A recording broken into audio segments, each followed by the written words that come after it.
Hello, क्या हाल चाल मेरे प्यारे बाबू लोग। तो मैं धीरेन्द्र सर आपके साथ फिर से आ चुका हूँ एक नए वीडियो में। तो जैसा कि आप लोग को देखो, जैसे कि हम लोग भूगोल का आपको हम एक वीडियो दिए थे जिसका में आपका परिचय था। तो वो परिचय का ही आगे ये चैप्टर को स्टडी है, मतलब पढ़ा रहे हैं लेक्चर। ठीक है, जैसे कि भारत का भौतिक पर्यावरण था ना, वो क्लास 11th का, उसी का फर्स्ट चैप्टर का आज पढ़ाने वाले हैं। ठीक है ना। तो ज़्यादा लेट नहीं हुआ है और ज़्यादा आगे भी नहीं है।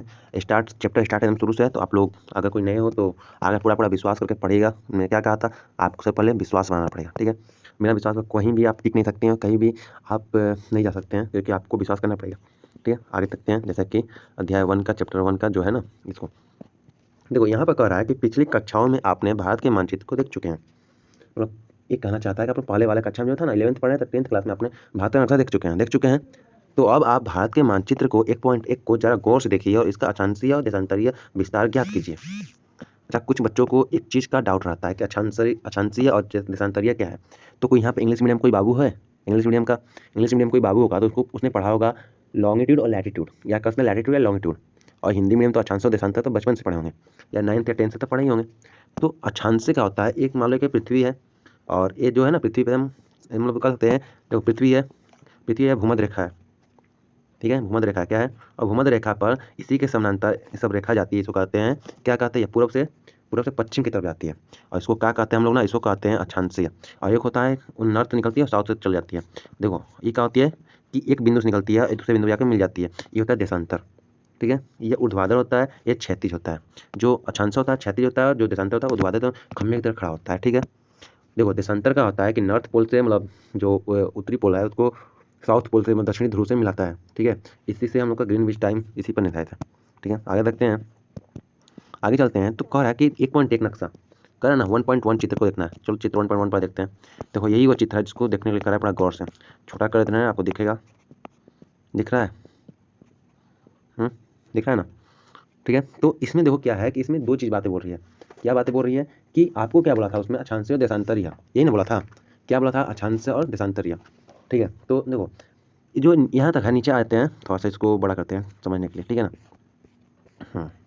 देखो ये जो पॉइंट है ना, ये 8 डिग्री है, मतलब 8 डिग्री नहीं, 8 डिग्री से थोड़ा नीचे है ना, थोड़ा सा नीचे है। देखो 8 डिग्री से नीचे आ रहा है, सूरज पाइप आ रहे हैं तो इसके नीचे आएगा। देखो यहाँ पर सूरज पाइप आ रहे हैं, तो इसका थोड़ा नीचे आ रहा है ना, नीचे। तो नीचे तो कम होगा, ऊपर ज़्यादा होगा। तो ऊपर 9, 10, 11 होगा, नीचे 5, 7, 6 आएगा। तो नीचे इसके आ गया, तो ये होगा आपका 6 डिग्री 45 मिनट। ठीक है, 6 डिग्री, पेन काम नहीं कर रहा ठीक से, नहीं क्या होगा, 6 डिग्री और हो जाएगा 45 मिनट। ठीक है, नीचे का हो गया। और ऊपर का क्या होता है ना, ऊपर में आ जाते हैं।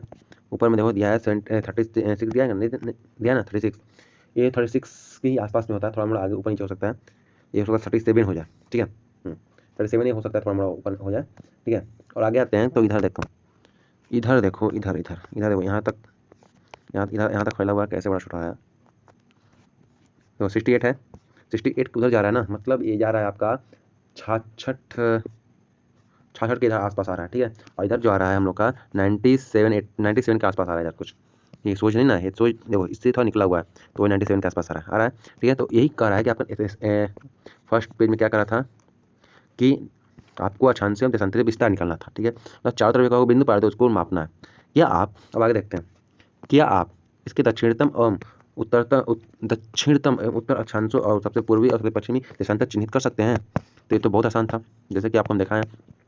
सबसे ऊपर क्या होगा, जो जम्मू एंड कश्मीर हो जाएगा, नीचे में हो जाएगा कन्याकुमारी, इधर हो जाएगा अरुणाचल प्रदेश, और इधर हो जाएगा गुजरात। ठीक है, आगे चलते हैं। तो ऊपर आने के बाद हम लोग को देखते हैं कि यहाँ पर भारत की मुख्य भूमि उत्तर में कश्मीर से लेकर दक्षिण में कन्याकुमारी तक, और पूर्व में अरुणाचल प्रदेश से पश्चिम में गुजरात तक फैला हुआ है। आपको अभी हम वही बताया ना, ये क्लियर इतना बात बोल रहा है, ये कहाँ से कहाँ तक फैला हुआ है। इस बात को नहीं समझ आ रहा है तो आप कुछ समझ नहीं आ रहा है। देखो एकदम क्लियर बोला गया कि भारत की मुख्य भूमि जो कहाँ से, उत्तर में कश्मीर, मतलब जम्मू कश्मीर तक से लेकर दक्षिण में कन्याकुमारी तक, और पूर्व में अरुणाचल प्रदेश से लेकर पश्चिम में गुजरात तक फैला हुआ है। भारत की सीमांतर्गत क्षेत्र आगे समुद्र की ओर 12 समुद्री मील यानी 21.9 किलोमीटर तक फैला हुआ है। अब इसको परिवर्तन बॉक्स में, यहाँ पर एक बक्सा बनाया हुआ है, इस बक्सा में देखना है हमको। देखो इसमें क्या दिया है कि 1 मील मतलब का होता है कितना इंच होता है, यानी लमसम में 1.6 किलोमीटर लमसम आता है। और समुद्री मील होता है, ये होता है 1.8 किलोमीटर लमसम में।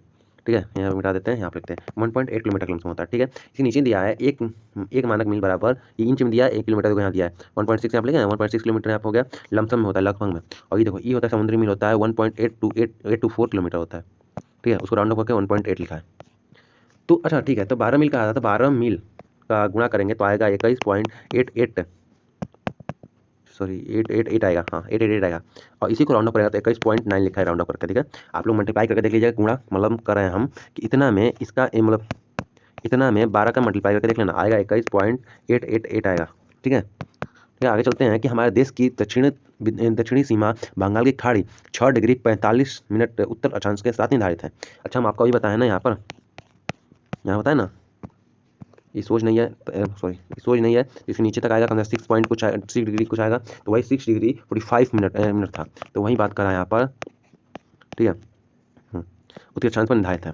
आइए हम अपने इतने बड़े अक्षांश और देशांतरीय विस्तार के परिणाम का विश्लेषण करते हैं। अब इसमें आपको यहाँ पर इसके बारे में पढ़ना है, किसके बारे में, अक्षांशीय और देशांतरीय। ठीक है, तो इसके आगे हम लोग कल पढ़ेंगे नेक्स्ट वीडियो में। तब तक के लिए मिलते हैं, टाटा बाय बाय, जय हिंद।